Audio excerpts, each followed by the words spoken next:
Well, it's that time of the year again, when I address my favorite games of the year, even when no one cares.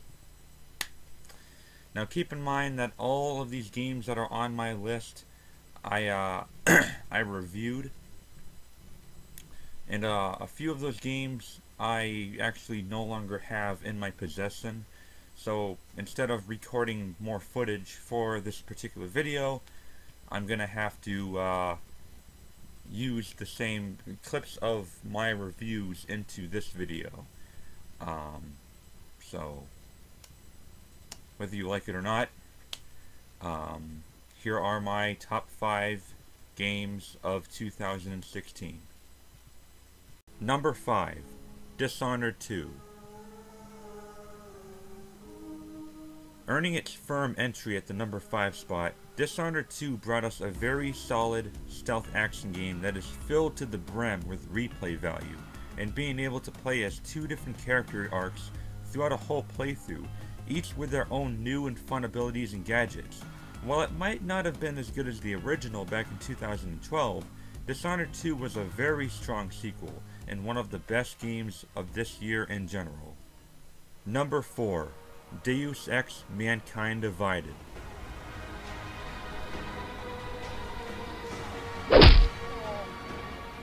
This game received its fair share of criticism for having one-time use microtransactions and a crappy story for a Deus Ex game, but god damn it, I loved the gameplay. It's one of the deepest stealth action games I've ever played, both with the campaign and the online breach mode. With so many incredible ways to play and paths to explore, I never played the same way in any 4 of my playthroughs that I invested into it. Number 3, Doom.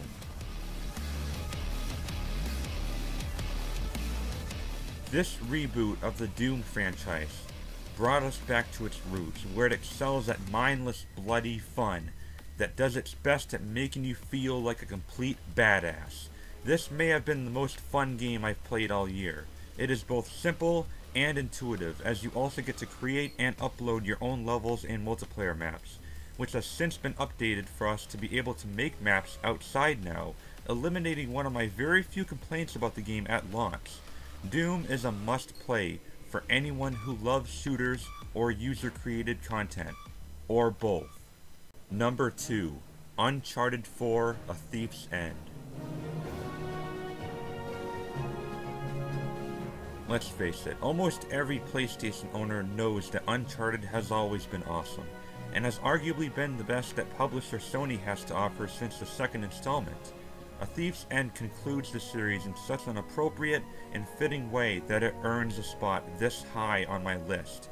Combined with jaw-dropping visuals and amazing performances by the whole cast, including Nolan North and Troy Baker, Uncharted 4 had the best presentation of any game this year. I only wish the journey lasted longer. Number 1, The Witcher 3: Blood and Wine.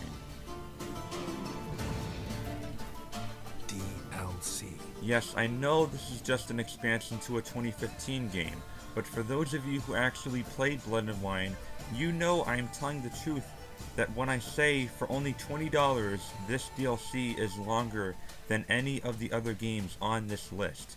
At 50 hours total in content, it is even longer than the average playthrough of Dark Souls 3. Blood and Wine is just as excellent as my last year's Game of the Year winner, for which it is based off of. Sharing extreme levels of both quantity and quality, Blood and Wine was my best gaming experience of 2016, as well as probably the greatest expansion of any video game ever created. Look man, if Destiny the Taken King can win Game of the Year awards last year, then I'm pretty sure it's only fair for Blood and Wine to have that same right. And yeah. So what are your top 5 favorites of this year? I forgot to play. Well, I didn't forget to play, but I couldn't, I couldn't have the money to buy every good game that came out this year, like Titanfall 2, Overwatch, Battlefield 1, The Last Guardian. I just couldn't really afford it. I was strapped for cash.